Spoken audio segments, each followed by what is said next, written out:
Assalamualaikum warahmatullahi wabarakatuh. Perkenalkan, nama saya Nur Aprilia dengan NIM A1P1230088. Langsung saja di sini saya akan memaparkan materi yang berjudul Administrasi Sarana dalam Pendidikan. Masuk ke latar belakang, administrasi merupakan usaha menciptakan kerjasama antara guru dan karyawan untuk mengaktifkan proses belajar mengajar. Administrasi tidak hanya berkenaan dalam bidang keuangan, melainkan juga tentang keterampilan dalam hal pembukuan.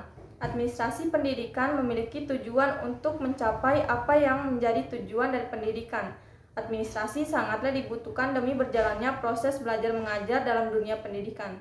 Masuk ke rumusan masalah, yang pertama ada apa itu administrasi sarana dan prasarana pendidikan, apa tujuan dari administrasi sarana dan prasarana pendidikan, bagaimana proses administrasi sarana dan prasarana pendidikan, dan apa saja peran guru dalam pelaksanaan administrasi sarana dan prasarana pendidikan. Masuk ke tujuan, yang pertama ada untuk mengetahui apa itu administrasi sarana dan prasarana pendidikan, untuk mengetahui apa tujuan dari administrasi sarana dan prasarana pendidikan, untuk mengetahui bagaimana proses administrasi sarana dan prasarana pendidikan, dan untuk mengetahui apa saja peran guru dalam melaksanakan administrasi sarana dan prasarana pendidikan.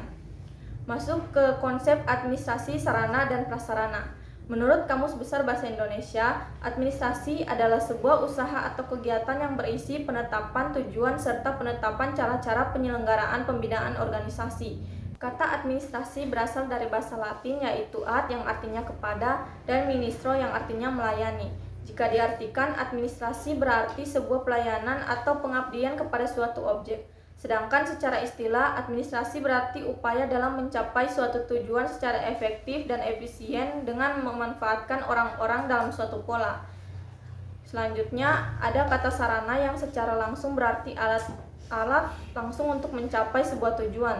Contohnya adalah ruang kelas, meja, dan kursi di kelas, buku, laboratorium, dan perpustakaan. Sarana pendidikan dapat diklasifikasikan menjadi 3, yaitu habis atau tidaknya dipakai, seperti kapur, spidol, kertas, kemudian dapat bergerak atau tidaknya saat digunakan, seperti lemari dan bangku, kemudian hubungan dengan proses belajar mengajar. Sedangkan prasarana berarti alat tidak langsung untuk mencapai sebuah tujuan pendidikan, contohnya lapangan olahraga, kantin, bangunan sekolah, dan yang lainnya. Prasarana juga diklasifikasikan menjadi beberapa macam, yaitu prasarana yang langsung digunakan dalam proses belajar mengajar seperti ruang seni atau ruang praktik, prasarana yang tidak digunakan secara langsung proses belajar mengajar seperti ruang guru, kepala sekolah, kantin, dan kamar mandi. Masuk ke tujuan administrasi sarana dan prasarana. Dilihat dari kegiatannya yang mengatur dan mengelola, administrasi sarana dan prasarana juga dapat dikatakan sebagai semua manajemen, di mana manajemen tersebut memiliki sebuah tujuan dalam pelaksanaannya.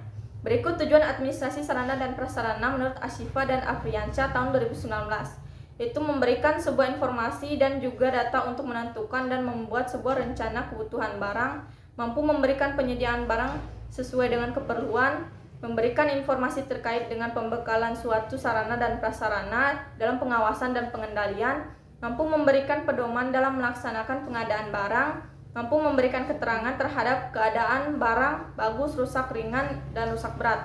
Kemudian mempermudah dalam memperoleh informasi untuk mengontrol dan evaluasi sarana prasarana. Selanjutnya, proses administrasi sarana prasarana. Ada perencanaan. Dalam proses ini, hal yang dilakukan yaitu melakukan analisis terhadap kebutuhan yang diperlukan dalam proses pembelajaran, sehingga nantinya akan muncul istilah kebutuhan yang diperlukan dan kebutuhan yang menunjang. Kemudian ada pengadaan. Proses ini melakukan suatu langkah yang berisi kegiatan penyediaan sarana dan prasarana untuk menunjang pelaksanaan tugas. Kemudian ada inventaris. Inventaris juga disebut sebagai proses pencatatan dalam sarana prasarana yang ada. Kemudian penyaluran. Dalam proses ini terdapat kegiatan yang berkaitan dengan pemindahan barang dan tanggung jawab dari instansi. Kemudian penghapusan. Dalam kasus ini terdapat beberapa hal yang penting yang harus dilihat sebelum melakukan penghapusan suatu sarana dan prasarana. Penghapusan dilakukan ketika biaya rehabilitas barang terlalu besar sedangkan daya pakai terlalu singkat, sehingga barang tersebut lebih baik untuk tidak digunakan dan dihapuskan. Kemudian ada pengawasan. Dalam pengawasan proses administrasi sarana dan prasarana, hendaknya kita perlu melakukan pengawasan agar seluruh kegiatan terpantau dan lebih mudah untuk dikendalikan. Kemudian peran guru dalam administrasi sarana prasarana. Adapun peran guru dalam administrasi sarana dan prasarana sekolah menurut Al-Farizi tahun 2021, yang pertama ada terlibatnya dalam perencanaan pengadaan alat bantu pengajaran, terlibat dalam pemanfaatan dan pemeliharaan alat bantu pengajaran yang digunakan guru, pengawasan dalam pemanfaatan alat praktek oleh siswa. Masuk ke kesimpulan, yang pertama ada administrasi sarana dan prasarana pendidikan merupakan komponen vital dalam mendukung proses belajar mengajar yang efektif dan efisien. Kemudian sarana yang mencangkup barang-barang bergerak seperti meja, kursi, dan buku, serta prasarana yang mencangkup fasilitas tidak bergerak seperti gedung dan halaman memiliki peran penting dalam menciptakan lingkungan belajar yang kondusif.